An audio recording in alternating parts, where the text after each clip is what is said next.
ঘুম আর মাদকে আসক্ত ইরানের সর্বোচ্চ নেতা আয়াতুল্লাহ আলী খামেনি আর তার দেশের কোটি কোটি মানুষ হাহাকার করছে একটু বিশুদ্ধ পানি আর বিদ্যুতের আশায়। এমনই বিস্ময়কর তথ্য সামনে এনেছে একটি এক্স অ্যাকাউন্ট। এই অ্যাকাউন্টটি ইসরায়েলের জাতীয় গোয়েন্দা সংস্থা মোসাদের। সংস্থাটির ফার্সি ভাষার মুখপাত্র হিসেবে তথ্য প্রচার করে এই অ্যাকাউন্ট।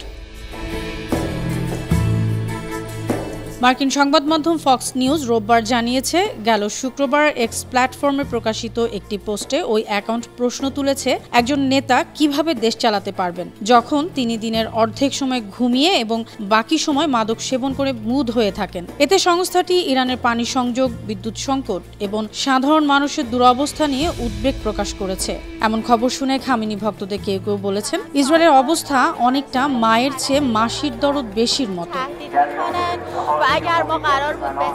মোসাদের এই ফার্সি ভাষার অ্যাকাউন্টটি গেল মাসেই তৈরি হয়েছে, তবে ইসরায়েলি গোয়েন্দা সংস্থা এর সত্যতা স্বীকার করেনি। তবে ইসরায়েলের ইনস্টিটিউট ফর ন্যাশনাল সিকিউরিটি স্টাডিজের ইরান বিশেষজ্ঞ বেনি সাবতি জোর দিয়ে বলেছেন, এই তথ্য কেবল মোসাদের মাধ্যমেই পাওয়া সম্ভব। অন্যদিকে 2022 সালে একটি বিবৃতি প্রকাশিত হয়েছিল, যেখানে একজন ইরানি একাডেমিক দাবি করেছিলেন খামেনি নিয়মিত মাদক সেবন করেন। বালুচিস্তানে এমন একটি বিশেষ গ্রাম রয়েছে যেখানে তার ব্যবহৃত মাদক উৎপাদিত হয়। এই গ্রামটি ইসলামী রেভলিউশনারি গার্ড কর্পসের নিয়ন্ত্রণে রয়েছে। সেখানে সাধারণ মানুষের যাতায়াত নিষিদ্ধ।